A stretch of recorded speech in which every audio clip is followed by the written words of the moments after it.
세상은 점점 악해져만 갑니다. 그 악해져만 가는 사람들의 마음에는 선하게 살아야 되겠다. 그리고 또 선한 세상을 만들고자 한다라는 그런 생각들은 어느 정도 가지고 있습니다. 참 의로운 나라가 되었으면 좋겠고 의로운 사람들이 많았으면 좋겠다라고 생각을 하지만 막상 그 생각대로 되어지는 것은 보지 못하고 있죠. 그게 이제 역사가 증명하고 있는 모습입니다. 오늘은 의에 대한 말씀이에요. 무엇이 의냐에 대해서 말씀을 해주고 있습니다. 타종교에도 의에 대해서 얘기를 하고 있고 기독교도 의에 대해서 얘기를 하고 있어요. 타종교에서 의로운 삶에 대해서는 어떻게 생각을 하냐면 구제와 봉사와 수행과 섬김, 이런 것들이 의로운 삶이다라고 정의를 내리고 있습니다. 그런 걸 많이 하면 이제 해탈하게 되고 극락에 들어가게 된다. 이거는 꼭 타종교뿐만이 아니라 불신자들에게도 자리 잡고 있는 그런 사고예요. 나쁜 일을 하면 벌 받아서 안 좋은 데 갈 것 같고 내가 의롭게 살면 좋은 데로 갈 것 같다라는 그런 생각을 다 하고 있습니다.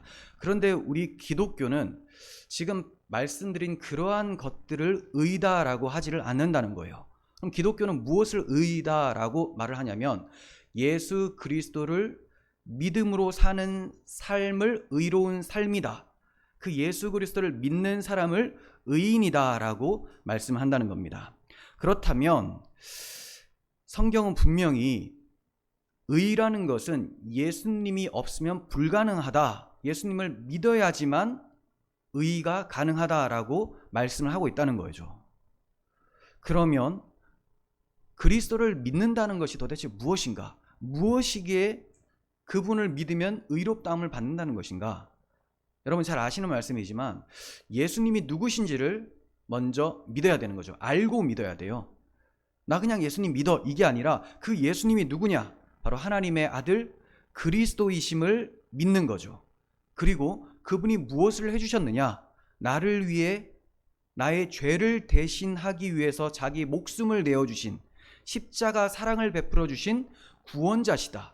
즉 하나님의 아들 그리스도께서 나를 위하여 자기 목숨을 내어주셔서 나를 의롭다 하시고 구원해 주셨다. 이것을 믿는 자가 하나님 앞에서 의롭다함을 받게 된다는 거예요.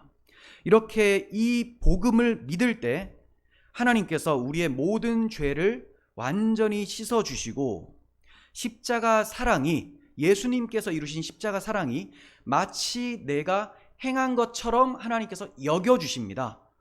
자, 이것을 우리는 칭의라고 하죠.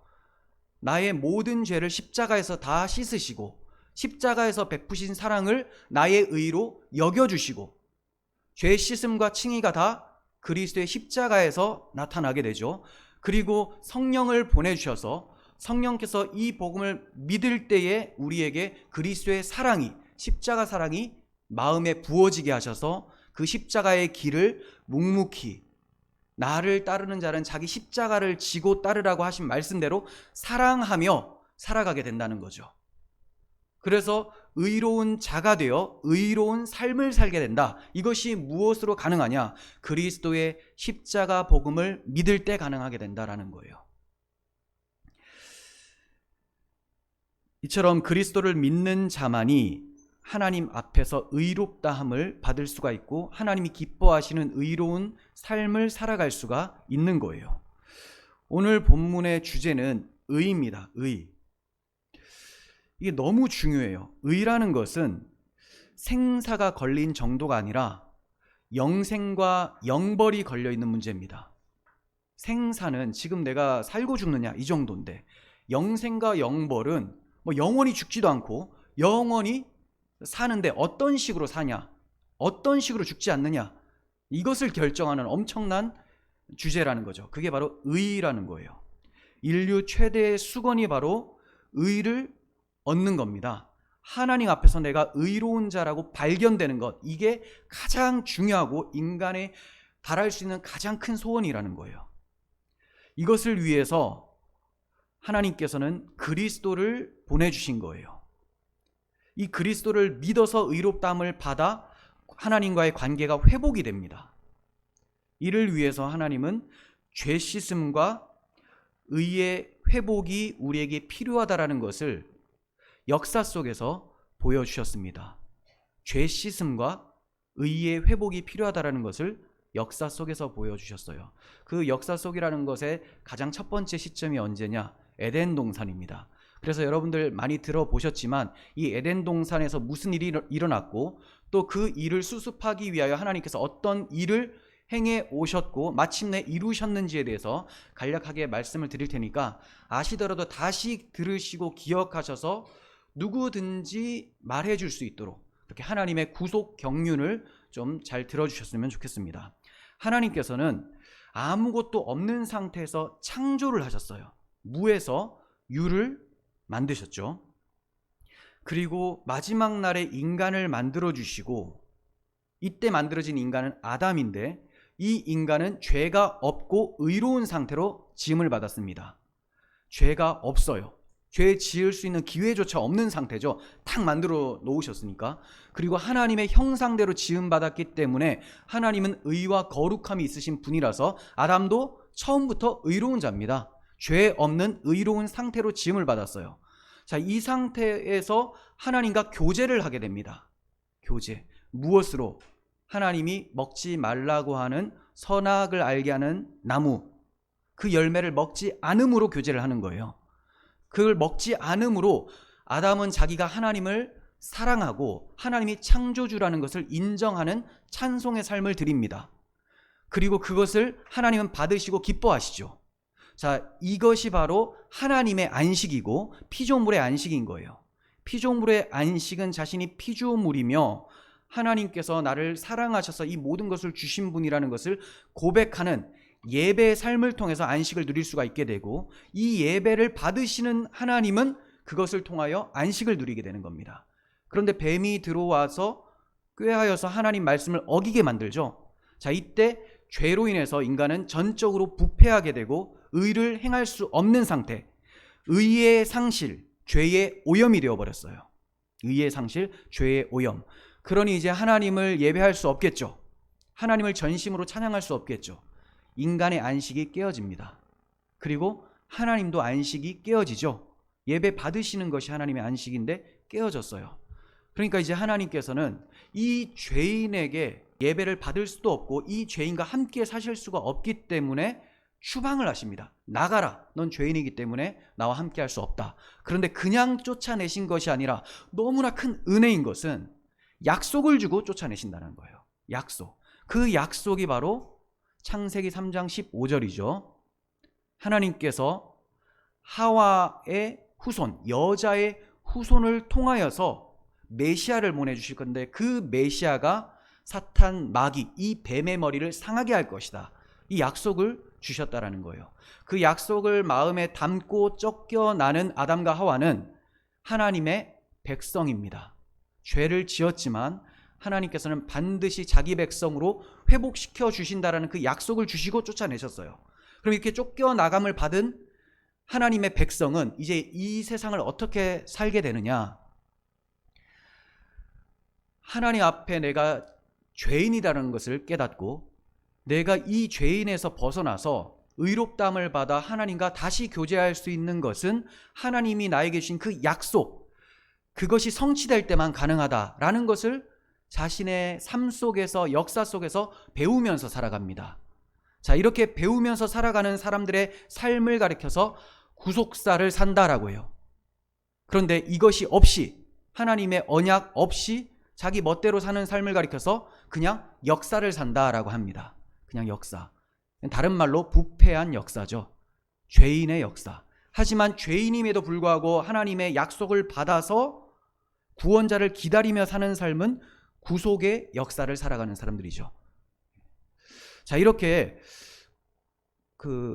아담이 추방당하고 그리고 창세기 3장 15절에 메시아를 보내주시겠다는 그 약속이 성취되는 신약시대, 그 전까지의 기간, 구약시대라고 하죠.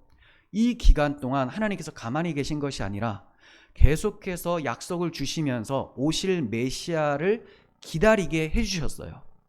그리고 그 가운데서 사람들은 계속 범죄를 하면서 인간이 이렇게 악하지만 하나님이 긍휼히 여기셔서 택하시고 부르시는 자들은 하나님의 뜻대로 지어져 간다. 그리고 이들을 위해서 마침내 그 아들을 보내신다라는 것을 역사 속에서 이끌어 오셨다라는 거죠. 그 아들을 보내실 것을 여러 부분과 여러 모양으로 율법과 선지자들을 통하여서 계시해 주셨습니다. 계시해 주셨는데 이것을 알아먹는 사람들이 거의 없었어요. 그 알아먹은 사람들은 우리가 잘 아는 그 예수님의 족보에 들어가 있는 사람들이에요. 물론 그들도 죄가 있고 흠이 많지만 그들은 오실 메시아를 기다리고 있었던 사람이죠. 모세나 노아나 다윗이나 아브라함 이런 사람들은 예수님이 오실 것을 멀리서 보고 믿음으로 보고 기뻐하였다, 이런 말씀을 하고 있습니다. 그렇게 바라보고 있는 시대가 구약 시대인데 마침내 때가 차서 그 아들을 보내주셨습니다. 자, 이것을 우리는 성육신이라고 하죠. 여러 부분과 여러 모양으로 말씀하셨던 그 하나님이 이 모든 날 마지막에는 그 아들을 통하여 말씀하시기 위하여 보내주셨어요. 성육신하셨어요. 성취의 시작이죠. 그 아들이 오셨다. 그러니까 마지막 날이라는 것은 재림 때만 마지막 날이 아니라 구약시대에 그렇게 예언했었던 실체가 오신 예수님의 초림부터 재림까지가 마지막 날이에요. 우리는 마지막을 살고 있죠. 이렇게 예수님이 실체로 오셔서 성육신하셨습니다. 그리고 공생애를 살아가시죠. 공생애의 의미는 우리의 죄를 위해 오셨으니까, 죄를 씻어주시기 위해 오셨으니까 예수님의 공생의 의미도 죄 씻어주는 의미죠. 그래서 우리를 대신하여 고난을 당하시고 머리둘 곳 없이 괴로움을 당하시다가 마침내 공생의 끝에 어떤 일이 발생됩니까? 고난의 최절정, 죽음을 맞이하게 돼요. 그게 십자가예요. 그러니까 성육신, 공생의 죽음까지가 모두 우리의 죄를 대속하기 위하여, 또 우리를 하나님 앞에 의롭다 하시기 위하여 살아가신 사랑의 삶이었다. 그죠? 사랑의 삶. 하나님을 사랑하고 이웃을 사랑하신 삶이 바로 성육신과 공생애와 죽으심이었다. 이것을 다른 표현으로 율법을 지킨 삶이었다. 율법의 진의가 하나님 사랑, 이웃 사랑이니까. 그렇게 해서 십자가에서 죽으십니다.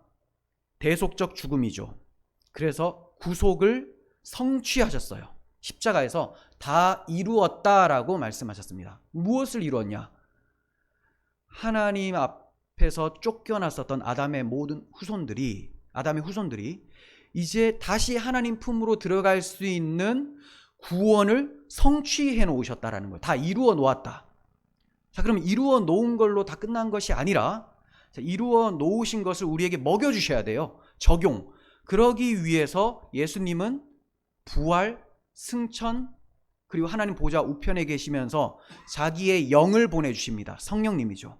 성령이 오셔서 우리에게 그 십자가의 복음의 풍성함을 믿게 하심으로 적용시켜 주십니다. 그리고 그 사랑이 우리에게 찾아오게 되죠. 이게 바로 구속 적용이에요. 구속 적용. 이렇게 구속을 적용받은 사람들은 하나님 앞에서 의롭다함을 받은 자고 이제 무너졌었던 안식이 새롭게 회복된 사람들이에요. 그래서 우리가 예배를 할 수가 있잖아요. 안식하고 있는 거 아닙니까? 그런데 이 안식이 완전한 안식은 아니에요. 왜냐하면 예배 드리는데 불편한 사항들이나 또 박해자들이 찾아오기도 하고 교회 예배 못하도록 막기도 하고 다 막지 않고 다 좋은데도 내 마음이 불안하기도 하고 근심이 있고 여러 가지 불안 요소들이 있어요. 그래서 안식하고는 있지만 완성된 안식은 아니다. 이게 이 땅에서 안식을 누리고 있는 성도들의 모습이라는 거죠. 그러니 더 나은 안식을 향해서 달려가겠죠. 더 확실한 표현은 더 나은 안식을 위해서 주님이 달려오시는 거죠. 그 나라가 오고 있는 거예요. 회개하라 천국이 가까이 왔다 하신 것처럼 오고 있는 거예요. 우리가 가는 게 아니라. 그럼 이제 주님이 다시 오시면 그 불안했었던 안식이 완성이 됩니다. 그럼 우리의 예배는 온전한 예배가 되는 거죠. 죄 없는, 방해 없는 완전한 예배로서 하나님께 예배를 드리면 하나님은 그 예배를 받으시고 안식하고 안식의 나라가 이루어지게 되고 이 나라를 다른 말로 사랑의 아들의 나라라고 하고 또 다른 말로 의의 나라라고 하고 빛의 나라, 어둠은 다 물러갔으니까 여러 표현들이 있어요. 이걸 하나님 나라라고 합니다. 자, 그러니까 지금 길게 설명을 했는데 창세기의 처음 등장하는 나라, 에덴 동산도 하나님 나라, 죄로 인해 무너진 이 나라, 그래서 의를 상실한 이 나라를 회복시켜 주시기 위해서 하나님이 역사를 이끌어 가시다가 예수님을 통해서 나라를 회복시키시죠. 자, 그래서 새하늘과 새 땅이 마지막 날에 주님 재림의 때에 도래하게 됩니다. 자, 이렇게 새로운 하나님 나라는 정확한 의미로는 새 창조가 아니라 재창조예요. 재창조. 왜냐하면 하나님이 자기가 만들어 놓은 에덴 동산이라는 하나님 나라가 무너졌을 때 이건 필요 없어 하고 그러면 다른 거 새롭게 만들겠다 했으면 대속이 필요 없습니다. 그런데 대속을 통해서 죄를 다 씻어내시고 부실공사하는 거 다 무너뜨리고 깨끗하게 다시 회복시켰기 때문에 새 나라, 재창조라고 하는 거예요. 재창조.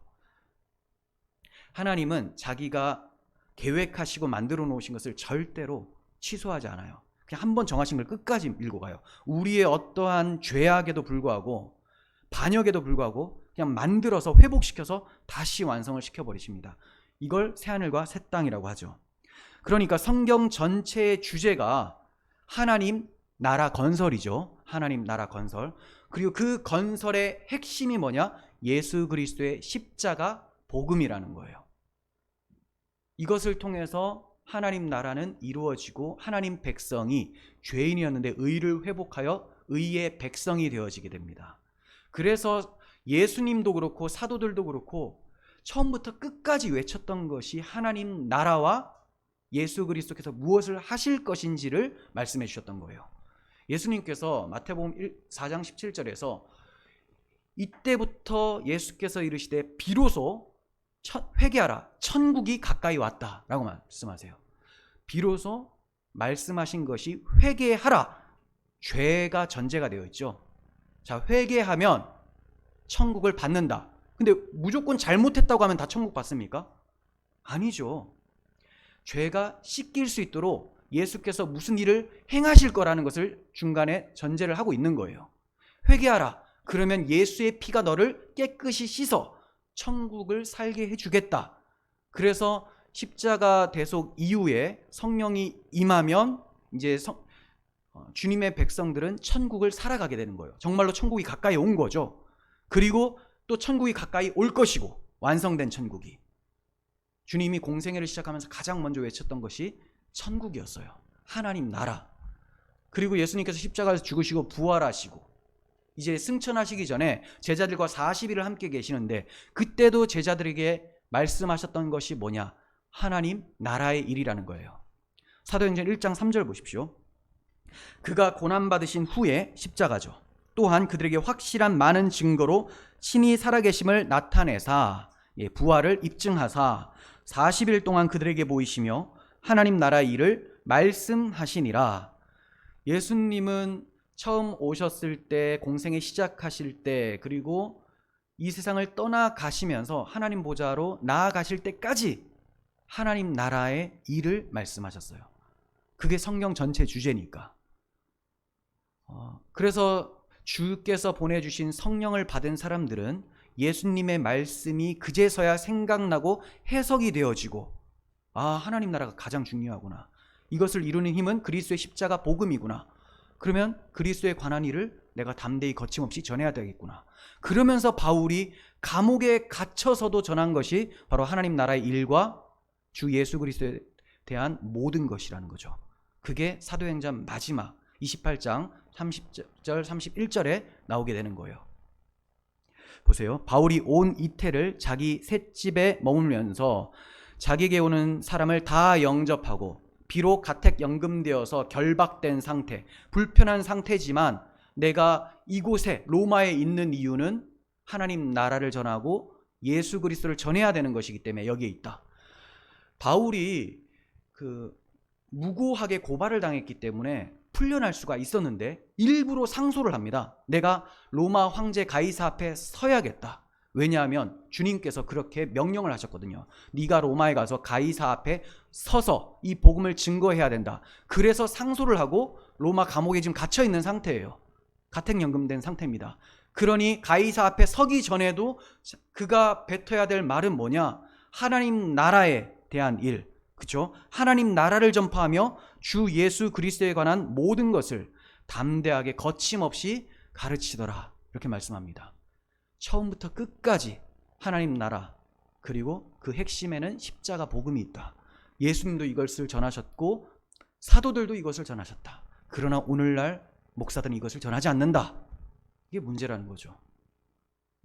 이처럼 그리스도께서 오신 목적은 죄로 상실한 의를 회복시켜 주시고 당신의 나라를 다시 세우시기 위함이었어요. 그러니 복음 선포가 얼마나 중요하겠습니까? 바울은 이 복음 증거를 위해서 나의 생명이 잃어버릴지라도 조금도 귀한 것으로 여기지 않겠다. 이렇게 고백을 하면서 말씀을 전했습니다. 근데 오늘날에는 나의 생명을 위해서라면 주님의 복음을 조금도 귀한 것으로 여기지 않겠다라는 그런 심보로 보여진다는 겁니다. 탄식이 나오죠. 목사님들의 설교 강단에서도 이 복음이 사라져가고 사람들을 기쁘게 하는 세속의 다른 복음을 전파하는 그런 한국교회의 모습, 세계교회의 모습이 되어가고 있으니 탄식이 나오죠. 물론 곳곳에 주의 복음의 증인들이 아직 많이 있습니다. 하지만 우리가 대체로 대하게 되는 사람들의 모습을 보면 복음은 상실되고 나의 욕망을 부추겨서 욕망을 실현시켜줄 그런 잘못된 다른 복음을 가르치고 있는 것이죠. 강단에서 복음이 상실되니 성도들의 마음에 복음이 상실되는 것은 너무나 당연한 수순이죠. 이상할 것이 없습니다. 그래서 강단 회복을 위해서 우리는 기도를 해야 되고 끊임없이 성경이 무엇을 전하는지 내가 먼저 공부하고 그걸 가슴에 담고 또 전해줄 수 있어야 되는 거예요. 우리 교회 사명은 그겁니다. 뭐 대단한 일을 하는 것이 아니라 이게 진짜 대단한 일이죠. 정말 주님이 우리에게 부탁하셨던 이 말씀, 화평케 하는 직분이잖아요. 직분. 무엇으로 화평케 합니까? 주의 복음으로. 그래야지만 이 십자가 복음 때문에 죄인이 의롭다함을 받고 하나님과 화평케 되고 하나님과 화평케 되니 이웃들과도 화평케 되고 그러니 평화의 나라가 도래하게 되는 거죠. 이 대한민국에 이렇게 복음의 일꾼들이 많이 서면 대한민국은 평안해집니다. 근데 그 복음 없이 평안해지려고 하니 이것이 거짓 평안이 되어버리는 것이죠. 이렇게 사도 바울은 죄인에게 가장 필요한 것은 의라고 생각을 했었고 이 의만이 하나님 백성이며 하나님 나라를 세우는 힘이다. 이것을 바라보면서 간절히 기다리고 있었던 경건한 사람이었어요. 그런데 그 의가 나타났으니 얼마나 놀라겠습니까? 그래서 이 본문을 기록하면서 감격함 속에서 기록을 하고 있는 거예요. 야, 우리가 그토록 기다렸었던 그 의가 나타났다. 이제는 율법 외에 하나님의 한 의가 나타났으니 율법과 선지자들에게 증거를 받은 것이라. 그래서 너무 기뻐하는 겁니다. 바울 사도는 본문에 앞서 모든 인간은 율법에 비추어 보면 다 죄인이고 심판 아래에 있다고 말씀을 합니다. 즉 율법 행위로 하나님 앞에 의롭다함을 받으려는 모든 자들은 하나님의 의인 율법에 비추어 보면 율법을 지킬 수 없는 정도뿐 아니라 지키지 못하는 건 당연하고 그냥 죄로 완전히 오염됐다는 것이 들통이 나서 심판 아래 놓이게 된다. 이것을 본문 앞에서 얘기를 했던 거예요. 한번 봅니다. 19절에서 20절. 우리가 알거니와 무릇 율법이 말하는 바는, 여기서 율법은 구약성경입니다. 구약성경 전체가 무슨 얘기를 하더냐, 율법 아래에 있는 자들에게 말하는 것이니 이것은 유대인뿐만이 아니라 모든 인간들이 다 율법 아래에 있습니다. 이방인들은 자신의 양심이 율법이 되어 있다라고 2장에서 이미 얘기를 했었어요. 그러니까 유대인이나 이방인이나 다 하나님의 율법에 비추어 보면 자 어떻게 되냐, 모든 입을 막게 된다. 입 다물라 너희들 죄인이다. 떠들지 말라. 온 세상으로 하나님의 심판 아래 있게 하려 함이라. 그러므로 율법의 행위로 그의 앞에 의롭다 하심을 얻을 육체가 없나니 율법으로는 죄를 깨달음이니라. 율법은 죄를 깨닫고 회개하고 탄식하며 주님의 은혜를 바라라고 주신 것이지 이거 잘 지켜서 내 앞에 의롭다함을 받아바라라고 하나님이 기대하신 적이 없고 그렇게 주신 적이 없습니다. 그래서 이어지는 본문에서 은혜를 설명해 주고 있는 거예요. 율법으로 인해서 다 죄인인데 완전 소망이 없지 않냐. 그런데 하나님이 우리에게 소망을 주셨다. 그게 바로 율법 외에 하나님의 한 의가 나타났는데 그리스도를 믿는 자에게 차별 없이 주시는 하나님의 의다. 이렇게 얘기를 하고 있는 거예요. 자, 21절 읽습니다. 그러나 원문에는 그러나가 있어요. 그러나 이제는 율법 외에 하나님의 한 의가 나타났으니 율법과 선지자들에게 증거를 받은 것이라. 본격적으로 복음을 증거하는 첫 마디가 그러나 이제는이에요. 그러나 이제는. 그럼 그 전에는 완전히 죄에 오염돼서 소망이 없었다. 그러나 이제는. 그러니 이 편지를 쓸 때 얼마나 감격함이 있었겠습니까? 그러나 이제는. 여기가 전환점이라는 거예요. 전환점. 마치 출애굽 전과 후의 분기점과 같습니다. 출애굽 전과 후가 무엇으로 나뉘어집니까? 유월절 어린 양의 피로 나뉘어지게 되죠. 유월절 어린 양의 피가 있기 전에는 애굽의 종이죠. 피가 발생되고 나서는 홍해를 건너고 하나님 백성으로 살게 됩니다. 마찬가지예요. 지금 바울이 로마서를 쓸 때도 본문 앞에까지는 출애굽하기 전의 모습이에요. 그 분기점이 뭐냐? 예수 그리스도께서 십자가에서 피를 흘리시기 전에는 우리는 다 죄 아래 놓여서 사망 가운데 있었다. 심판이 우리 앞에 탁 있었다. 그런데 그리스도의 십자가 이후에 그 하나님의 의가 나타나니 우리가 어떻게 되냐? 하나님 백성으로 이제 행진할 수 있게 되었다. 바울 사도는 성도의 전과 후를 비교하면서도 그때와 이제는이라고 자주 표현을 했습니다. 그때와 이제는. 우리가 에베소서 강해를 하고 있는데 그것만 봐도 알 수가 있죠. 전에는 너희가 그러나 이제는 이렇게 표현합니다. 분기점을 자주 얘기를 하죠. 바로 하나님의 어린 양 예수 그리스도가 성도의 분기점이다라는 거예요. 새 출발은 그리스도로 인함입니다. 에베소서 2장 12절 보시면 그때 너희는 그리스도 밖에 있었고 이스라엘 나라 밖의 사람이라. 약속의 언약들에 대하여는 외인이요 세상에서 소망이 없고 하나님도 없는 자이더니 이제는 전에 멀리 있던 너희가 그리스도 예수 안에서 그리스도의 피로 가까워졌느니라. 네. 전에는 어땠느냐? 그리스도 밖에 있었죠. 다 밖이에요. 그리스도 밖에. 이스라엘 나라 밖의 사람이라. 이방인들이니까 이스라엘 나라 밖의 사람이고 약속의 언약들에 대해서는 외인이고 하나님도 없고 세상에서 소망도 없는 사람들. 무슨 말이에요? 끝났다. 그냥 죽음만 앞에 두고 있는 사람들이었다. 그러나 이제는 전에 멀리 있었던 너희가 누구에게로부터? 하나님으로부터 죄로 인하여 멀리 떠나 있었던 너희가 그리스도의 피로 하나님과 가까워져서 하나님과 화평하게 되었다. 이렇게 말씀하고 있습니다. 그리스도의 피로. 그러니까 우리의 가장 큰 힘, 소망, 유일하게 자랑할 수 있는 것은 그리스도의 피밖에 없습니다. 즉 그리스도 예수 아니냐, 그리스도 밖이냐, 십자가 보혈 안에 있느냐 밖에 있느냐, 여기에 따라서 우리의 인생이 바뀌게 되는 거예요. 사도가 이러한 극적 반전을 자주 표현하는 이유는 자신이 이런 반전을 경험했기 때문에 그래요. 그는 예전에 하나님을 위해서라고 생각하면서 그리스도를 믿는 교회들을 엄청나게 박해를 했습니다. 그러나 부활하신 그리스도께서 다메섹 도상에서 그를 만나 주심으로 그의 삶이 완전히 바뀝니다. 십자가 복음을 알고 나서는 이제 복음을 위해 자신의 삶을 내어드리는 사람으로 바뀌어 버렸어요. 그래서 예수님이 우리의 삶에도 전환점이라는 것을 강조하기 위해서 로마서를 쓰고 있는 거예요.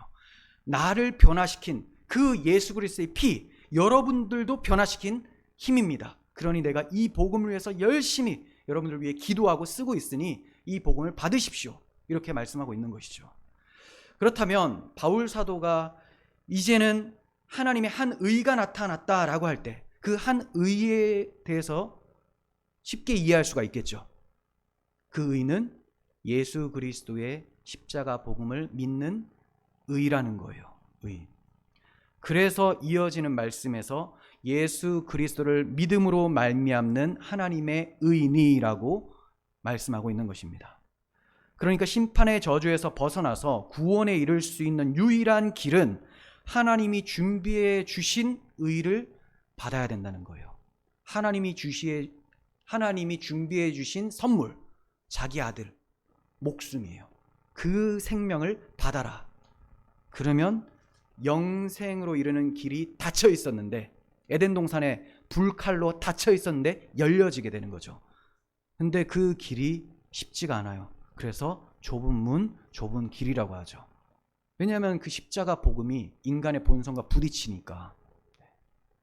그러나 이 복음을 믿는 사람은 의롭다함을 받아 하나님과 화평을 누릴 수 있게 됩니다.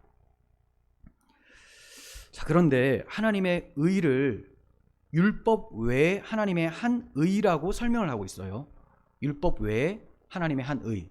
자, 그렇다면 율법도 하나님의 의라는 말이죠. 율법도 하나님의 의인데 그것 말고 또 다른 하나님의 의가 나타났다, 이렇게 얘기를 한 거예요. 그러면 율법도 하나님의 의고 예수님을 믿어서 구원받는 것도 하나님의 의인데 왜 서로 대조하면서 얘기를 하고 있을까요? 똑같이 다 하나님의 의인데. 의를 받는 방법이, 의롭다함을 받는 방법이 서로 다르기 때문에 그래요. 자, 후자는 예수 그리스도를 믿음으로 은혜로 받죠. 전자는 율법을 지켜서 받으려는 행위래요. 이건 가능한 일이 아닙니다. 그리고 그렇게 주신 적도 없고요. 근데 그런 식으로 인식을 해버리는 것이 구약 이스라엘 백성들이고 지금도 그 후예들이 막 개신교라는 이름으로 막 살아가고 있어요. 자, 그러니까 의롭다함을 받는 방법이 다르기 때문에 율법이라는 하나님의 의와 그 다음 이제 마침내 드러난 하나님의 의, 이렇게 대조를 하고 있는 거죠. 하나는 행위로, 하나는 믿음으로. 이 점을 이해하기 위해서는 율법에 대해서 좀 설명을 해드리는 것이 좋을 것 같습니다. 구약 시대에는 율법이 돌판에 기록되어 있었습니다. 십계명이 돌판에, 외부에 기록되어 있었어요. 이거 내 거 아닙니다. 아무리 뭐 가슴에 품고 있어도 마음으로 안 들어가요. 돌판하고 나는 다르잖아요. 이게 외부에 있다라는 겁니다. 시내산에서 구약 이스라엘 백성들은 돌판에 기록된 계명대로 행해서 구원을 유지하려고 했습니다. 자신들이 구원받았다고는 생각했어요. 출애굽 됐잖아요. 구원받아 하나님 백성이에요. 그런데 구원을 끝까지 이루어내기 위해서는 율법을 지켜야 된다. 그렇지 않으면 쫓겨나간다라는 거예요. 그러니까 끝까지 율법을 지켜서 구원을 이루겠다. 그러니까 율법 지켜서 구원받으려고 한 것이죠. 하나님이 구원을 시작하게 해주셨지만 우리가 율법을 지켜야지만 구원이 완성된다. 네.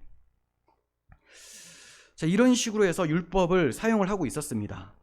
그래서 율법을 잘 지켜보겠다고 다짐도 하고 그런 운동도 일어났지만 결과는 어땠습니까? 예루살렘 성전이 불에 타버리고 저들은 바벨론 포로로 끌려가게 됩니다. 이게 율법 지켜서 의롭다함을 받으려고 하는, 율법 지켜서 구원을 완성시켜 보려고 했었던 사람들의 비참한 결과죠. 왜 저들이 율법을 못 지켰을까요? 왜 율법을 못 지켰을까요? 제가 앞에 말씀드릴 때 율법이 외부에 있었다라고 말씀드렸죠. 이것 때문에 그래요. 율법이 돌판에 있었기 때문에. 너희가 나를 공경한다고 하지만 입으로는 공경을 하는데 마음에서는 멀다, 이렇게 말씀하셨어요. 마음에서는 멀다. 그러니까 입으로는 맨날 율법 지키자, 하나님 대단하다 하고, 또 심지어 잘하는 사람들은 행위로도 율법을 잘 지키는 것 같아요. 근데 문제가 뭐냐? 마음에 없어요. 그러면 행위는 뭐냐? 억지로 하는 거예요. 억지로. 이래야지 내가 구원받으니까, 이래야지 내가 구원이 내 힘으로 완성시킬 수 있으니까. 그러니까 한마디로 지옥 안 가려고, 바벨론 포로로 끌려가지 않으려고 율법 지키는 거예요. 그러다가 너무 힘드니까, 하나님 사랑함이 없으니까 율법을 지키기 싫어지죠. 그래서 병든 것, 저는 것, 눈먼 것 이런 거 제물로 드리다가 하나님한테 혼나고 계속 그런 짓이 일어나는 거예요. 그 결과 성전은 강도의 소굴이 되어버리고, 문제는 이 율법이라는 것이 자기의 마음에 없고 외부에 있기 때문에 나타난 현상이었다는 거죠. 겉모습만 나타낸다고 해서 의롭다함을 받을 수 있는 게 아닙니다. 마음이 중요해요. 주님께서 이걸 말씀해 주셨죠. 너희가 간음 안 한다고 하지만 마음속에 음욕을 품는 자마다 다 간음했다라고 말씀하셨어요. 그러니까 주님이 진짜 보시는 것은 마음에 하나님을 사랑하고 그 사랑 때문에 이웃을 사랑하느냐? 그러면 마음으로도 가늠하지 않죠. 외적으로도 하지 않죠. 그 본질을 얘기를 했는데 구약의 이스라엘 백성들은 그 본질은 보지 못하고 문자로만 보면서 가늠하지 말라, 도둑질하지 말라, 뭐 안식일 거룩하게 지켜라 하면 안식일 아무것도 안 하는 그 행동, 아무것도 안 하는 그 행위로 구원받으려고 했던 거죠. 아무것도 안 하는 것은 그리스도께서 주시는 것, 그게 참 안식이라는 것을 배우라고 주신 건데 그 의미는 모르고 아무것도 안 하는 행위, 주일에 아무것도 사 먹지 마세요 막 이렇게 가서 그 안식일 잘 지켜보려고 그렇게 가는 거죠. 그리스도 안에서 충분히 누리기 위해서 모든 열심을 다하는 것은 귀한 겁니다. 그런데 그리스도의 사랑을 모른 채 그냥 아무것도 안 하면 이거 안식을 지키는 거야? 이런 식으로 가면 이게 구약 이스라엘 백성들이 하는 행동이라는 거죠. 출애굽하여 자기 백성 삼아 주신 이스라엘 백성들에게 율법을 주신 이유는 율법을 잘 지켜서 구원을 유지하라고 주신 것이 아닙니다. 먼저는 율법의 진짜 의미인 하나님 사랑, 이웃 사랑을 마음 다해 행할 수 없는 자들임을 드러내기 위해서예요. 마음 다해 행하라 이것도 아니고요.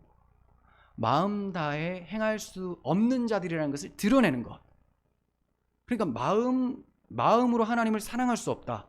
이거 드러내고, 그러니 율법을 겉으로도 결국 지킬 수도 없다. 이거 드러내시면서 다 죄 아래 가두고, 그럼 죄 아래 가둔 자들이 무엇을 소망하게 되느냐? 아, 우리가 구원받은 것은 이런 율법 때문에 구원받은 게 아니라 율법이 있기 전에 우리에게 베풀어 주신 유월절 어린 양의 피로 된 것이구나. 이거 기억하면서 하나님을 사랑하라고 만들어 주신 거예요. 그렇게 사랑하면 너희의 삶은 십계명에 기록되어 있는 삶을 살아가게 된다. 근데 이 의미를 모르고 겉으로만 행하고 있었죠. 죄인에게 율법이 요구하는 것은 정죄받아 죽으라는 것이죠.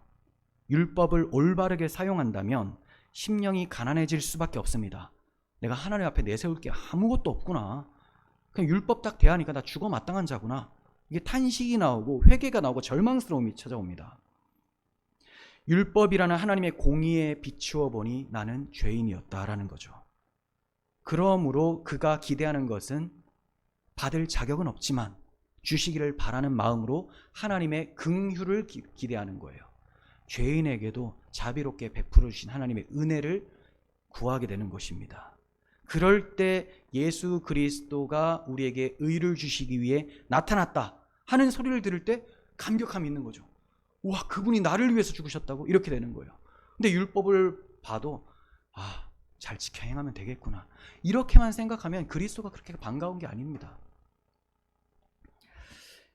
자, 이렇게 자신의 심령이 철저하게 낮아진 사람들을 위해서 구약 시대도 그러한 사람들이 있었겠죠. 다윗과 같은 사람들, 이런 사람들을 위해서 하나님이 무엇을 마련해 주셨느냐? 성막을 마련해 주신 거예요. 성막. 율법 비추어 보니까 너희들 이거 죽겠지, 소망이 없지, 알고 있어. 그거 알라고 준 거야. 그래서 이제 해결책을 준다. 성막이다. 너희가 죄를 짓는 죄인이라는 것이 발견되면 성막에 나아가서 제사를 드려라. 흠없는 제물을 제사로 드릴 때 이 제물이 너희의 죄를 대신하여 죽으니까 너희는 나를 만날 수 있게 된다. 이거를 가르쳐 주신 거예요. 그러나 이것은 어디까지나 모형이죠. 예표입니다.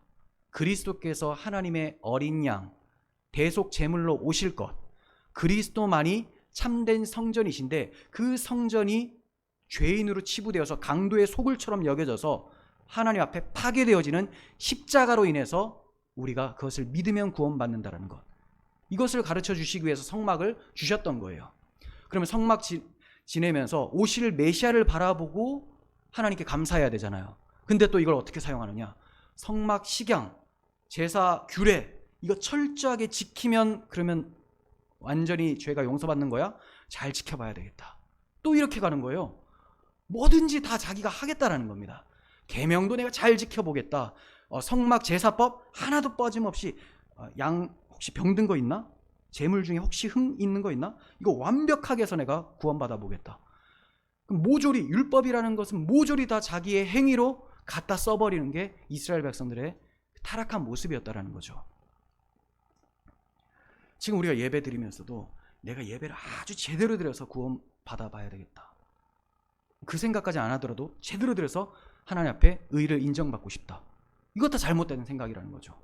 그럴 수 없는 자인데 그 아들이 온전한 예배를 드리셔서 십자가에서 드리셔서 내가 그 안에서 온전한 자로 역임을 받았으니 최선을 다해 최고의 하나님을 향한 나의 최선을 보이겠다, 이런 식으로 가야 되는 건데, 예배도 완전 정확하게 정확하게 하지 말라는 게 아니에요. 정확하게 하려는 의도가 뭐냐라는 거죠. 의도. 자, 이렇게 구약의 이스라엘 백성들이 성막을 바라보면서 그렇게 대속제물로 오실 메시아를 바라보고 있었는데, 마침내 그 메시아가 오셨으니 얼마나 감사하겠습니까? 그래서 예수 그리스도가 복음인 거예요. 이 하나님의 의가 나타났다라고 말을 하고 있는 거예요. 나타났다. 하나님께서는 율법을 행하여 의롭다함을 받으려는 시도를 그치고 예수 그리스도를 믿음으로 의롭다함을 받으라고 말씀하고 계시는 거죠. 달리 표현하자면 율법 돌파한 그 10계명 계속 보면서 야, 저거대로 하겠다 하면서 혀로 핥지만 말고 진짜 먹으라는 거예요. 진짜 먹으라.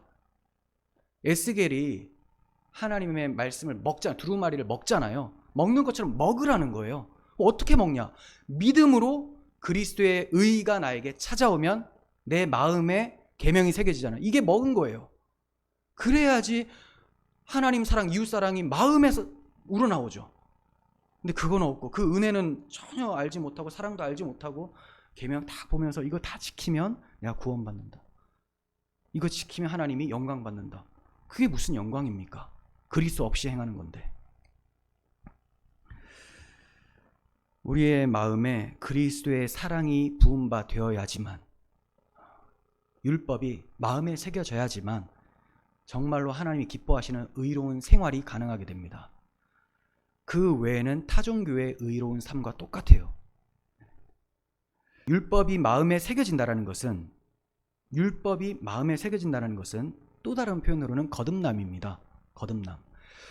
우리의 죄악된 마음을 에스겔 선지자는 굳은 마음이라고 했어요. 이 굳은 마음을 제거하고 부드러운 마음, 새 마음을 주신다, 이렇게 말씀했습니다. 이게 바로 거듭남이에요. 거듭난 자는 마음에 계명이 새겨져 있어요. 이 계명이 무엇으로 새겨졌느냐? 십자가에서 새겨지는 거죠. 그 계명이 십자가입니다. 십자가.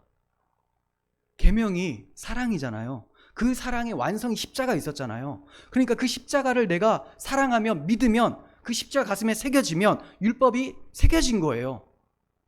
똑같은 표현이에요. 십자가를 교회 머리에만 달지 말고 내 가슴에 달라라고 하잖아요. 이게 주의 법을 내 마음에 새기는 것입니다. 에스겔 36장 26절 보십시오. 또 새 영을 너희 속에 두고 새 마음을 너희에게 주되 너희 육신에서 굳은 마음을 제거하고 부드러운 마음을 줄 것이며 또 내 영을 너희 속에 두어 너희로 내 율례를 행하게 하리니 너희가 내 규례를 지켜 행할지라. 이게 성화의 동력입니다.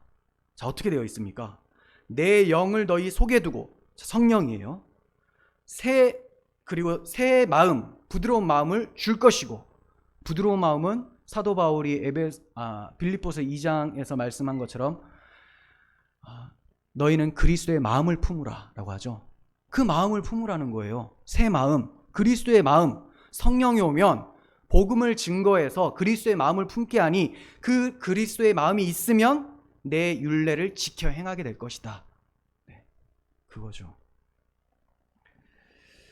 거듭난다는 것은 내 마음이 죽고 새롭게 태어난다라는 의미예요. 부실공사한 건물을 완전히 부수어뜨리고 기초부터 다시 건축해야 한다라는 겁니다. 우리 마음이 언제 죽고 언제 새롭게 되었습니까? 성령의 역사로 그리스도의 십자가 복음을 믿을 때 새로워지죠. 그래서 전환점이라고 하는 거죠. 전환점. 갈라디아서 2장 20절 보시면 내가 그리스도와 함께 십자가에 못 박혔나니 그런즉 이제는 내가 사는 것이 아니요 그리스도와 함께 사는 것이다. 이제 내가 육체 가운데 사는 것은 나를 사랑하사 나를 위하여 자기 자신을 버리신 하나님의 아들을 믿는 믿음 안에서 사는 것이다. 이렇게 얘기를 해요. 내가 그리스도와 함께 십자가에 못 박혔으니 함께 죽고 이제 사는 것은 부활하신 주와 함께 사는 것이다. 이것이 거듭남이죠. 이것이 새로운 삶이죠. 이것이 새로운 피조물이에요. 신인류예요. 신인류. 지난번에 말씀드린 대로 신인류는 신인류라는 이름에 맞게 새로운 행동 양식을 받아 살게 됩니다. 사람마다 인류마다 다 행동 양식이 있죠. 신인류는 이전의 양식과 다르게 사는 거예요. 그 양식이 뭐냐? 새 계명입니다. 서로 사랑하라. 그래서 그렇게 살아가는 거예요. 십자가 붙들고 주의 사랑 실천하며. 십자가를 믿는다라는 것은 옛사람의 죽음을 의미합니다. 왜냐하면 사람은 누구나 자기 힘으로 구원받으려고 하는데 십자가를 믿으라는 것이 지금까지 내가 쌓아놨었던 모든 의를 다 버리라는 거거든요. 십자가를 믿으라는 것은. 십자가에 못 박히라는 말이잖아요. 주님 믿어서 네가 달려 죽어야 될 저 십자가 예수님이 달려 죽었다. 이거 인정하라는 거예요. 그럼 지금까지 내가 열심히 행했었던 그 공로들 이게 뭐예요? 이거 다 더러운 의라는 거예요. 더러운 의가 아니죠. 더러운 것. 더러운 것이라는 거예요. 버리라는 겁니다.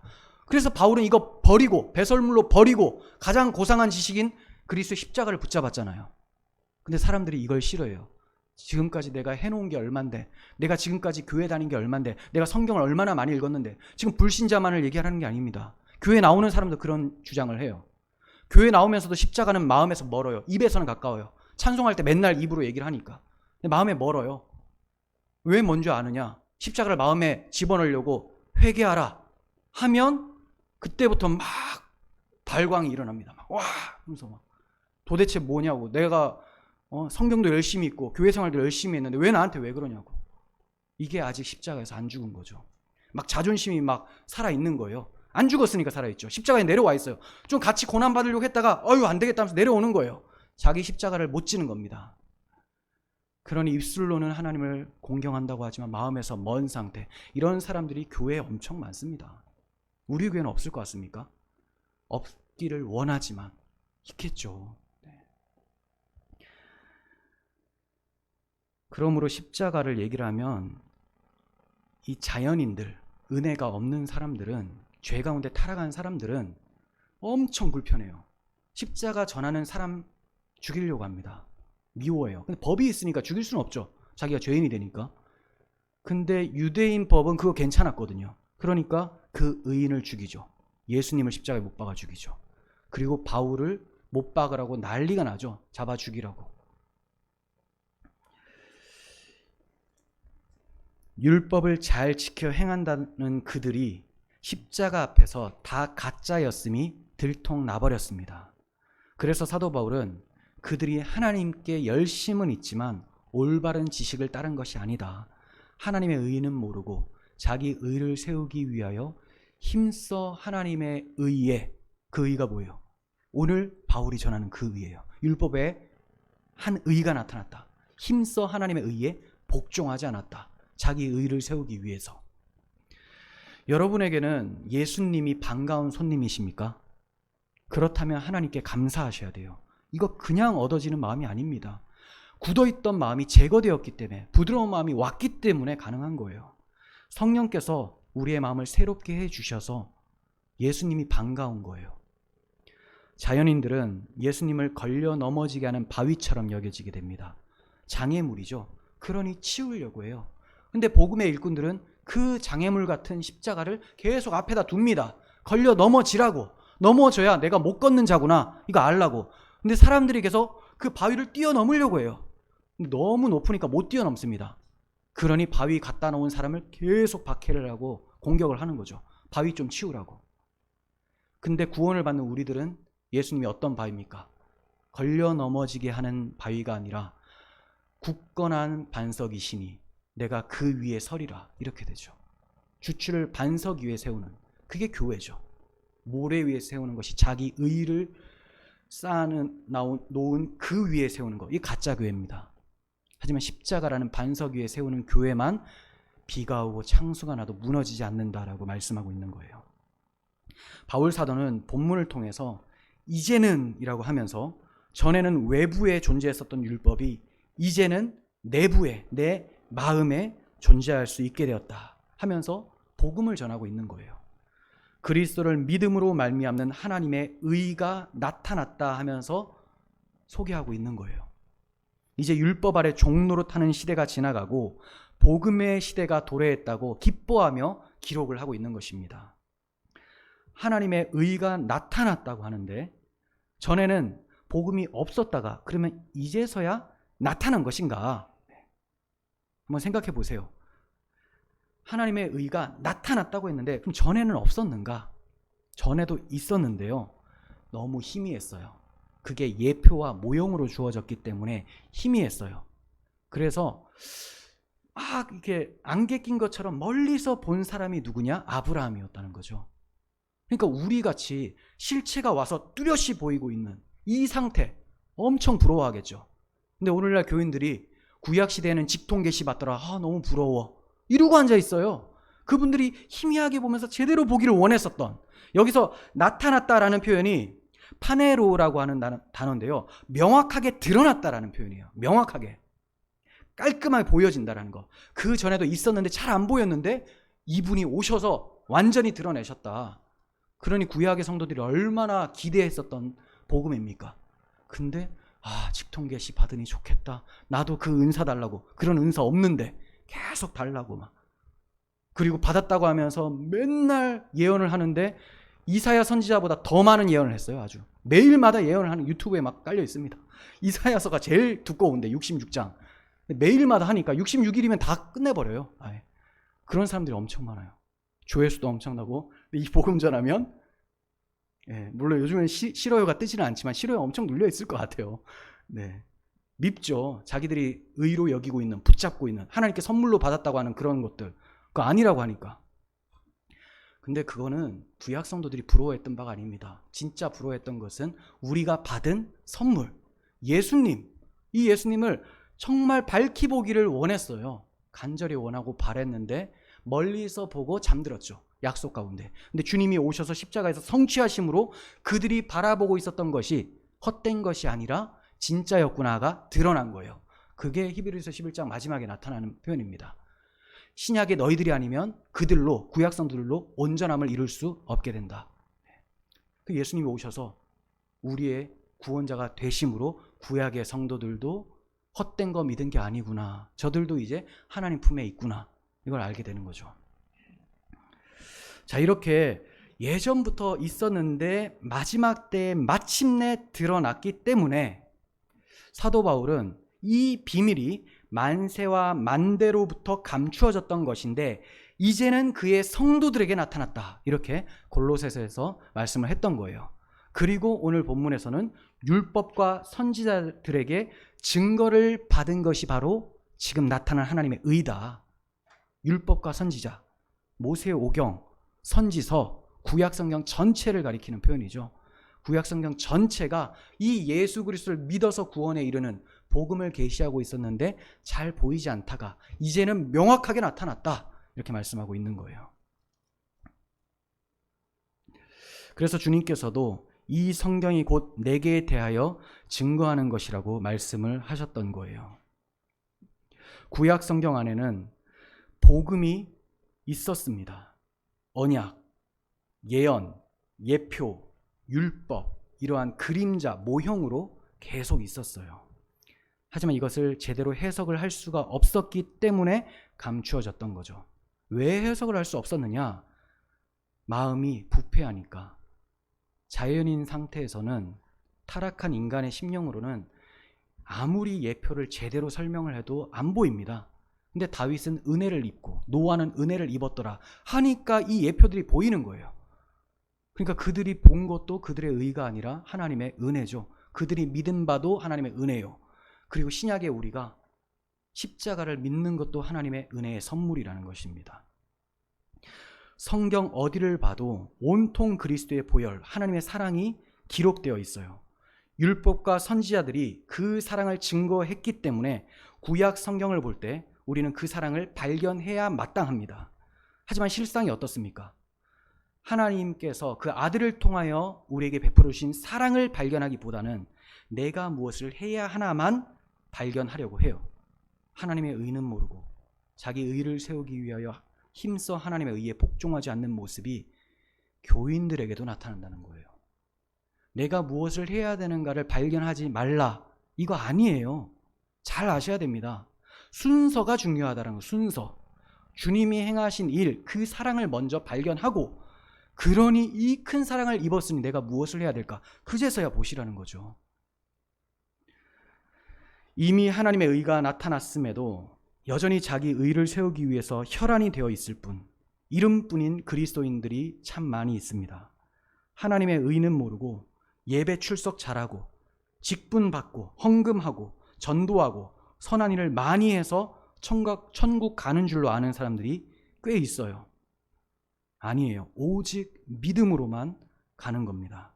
은혜로만 가는 거예요. 무거운 멍에를 다시 짊어지지 않도록 우리는 그 죄악된 율법주의 행동을 그쳐버리고 수고하고 무거운 짐진 자들아 다 내게로 오라, 내가 너희를 쉬게 하리라고 말씀하셨던 안식일의 주인이신 주님 십자가 앞으로 나아가야 됩니다. 십자가란 자기 부인의 다른 이름이라고 할 수가 있어요. 자기 부인이 안 되면 주님 다시 오실 때 우리를 부인하실 거예요. 내가 이 땅에서 살아있으면 주님께서 내 안에 살아 계실 수가 없습니다. 지금 내 삶 속에서 십자가가 없으면 주님 다시 오실 때 그 십자가를 나에게 주실 거예요. 그때 십자가는 다른 십자가입니다. 모든 사람들은 다 십자가를 받아요. 신자나 불신자나 다 받습니다. 신자가 이 땅에서 십자가를 받는 것은 구원의 십자가죠. 그 십자가가 없으면 주님 다시 오실 때 형벌의 십자가를 받게 됩니다. 결국 모든 것, 구원과 심판도 그렇고 성도의 삶의 삶의 시작과 그 끝, 이 모든 것이 십자가로 시작되고 끝나는 거예요. 분기점도 십자가요, 끝까지 이루어내는 능력도 십자가입니다.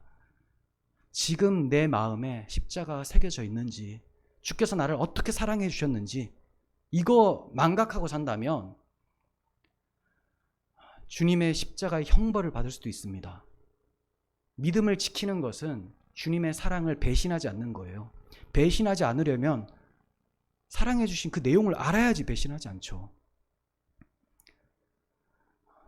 살아가면서 여러 가지 일들이 발생합니다. 근데 그 일들을 해결하기 위해서 인간적인 생각들 동원하고, 인간적으로 생각하지 말라는 게 아니에요. 물론 우리가 머리가 있으니까 계획을 세우고 해야 됩니다. 그런데 그 일을 대할 때 불평 원망하면서 그것을 허락해 주신 하나님의 주권을 멸시하고 나를 죽기까지 사랑하신 하나님의 사랑을 망각한 채 그냥 해결에만 급급한다면 그것만큼 하나님의 사랑을 모독하는 행위가 어디 있겠습니까? 주의 사랑을 끝까지 붙잡고 가야 되는 거죠. 우리가 십자가를 가슴에 새겨야 되지 다른 곳에 액세서리처럼 새기고 다니는 거, 그것이 힘이 아니라는 사실을 알았으면 좋겠어요. 액세서리 할 수 있어요. 다 돼요. 못하는 거 없습니다. 하지만 안에 알맹이 없이 껍데기만 하지 말라는 거죠. 내 마음에는 십자가가 없는데 자동차에는 달고 교회도 크게 달고 뒤에도 달고 했는데 설교는 십자가가 없어요. 마음에는 십자가가 없습니다. 자기 부인이 없어요. 그게 다 가짜라는 겁니다. 십자가만이 우리를 전에는 이었던 삶에서 이제는의 삶으로 바꾸어낼 수가 있습니다. 제임스 보이스 목사님이 전에는과 이제는을 본인이 경험하면서 이렇게 설명을 해요. 예전에 나는 맹인이었습니다. 그러나 이제는 봅니다. 예전에 나는 길을 잃은 바 되었습니다. 하지만 이제 나는 목자이신 주님께서 찾은 바 되었습니다. 전에 나는 하나님의 진노 아래 놓였습니다. 그러나 이제 나는 예수 그리스도를 믿음으로 의의 선물을 받아 구원함을 받았습니다. 이거는 구원받은 자가 너무 기뻐서 하는 표현이죠. 바울이 하는 표현이에요. 우리의 삶에서 이런 표현 합니까? 여러분 누구하고 교제를 하는데 예전에 내가 이랬는데 이 큰 은혜를 받아서 지금 이런 사람이 되었어. 하나님의 사랑받는 자녀가 됐어. 이런 얘기를 합니까? 왜 못하냐? 십자가를 잊어버리고 사니까. 우리 모두가 종노릇하는 율법주의의 삶을 청산하고 하나님의 의이신 그리스도 안에서 참 안식을 누렸으면 좋겠습니다. 안식은 십자가로 이미 도래했어요.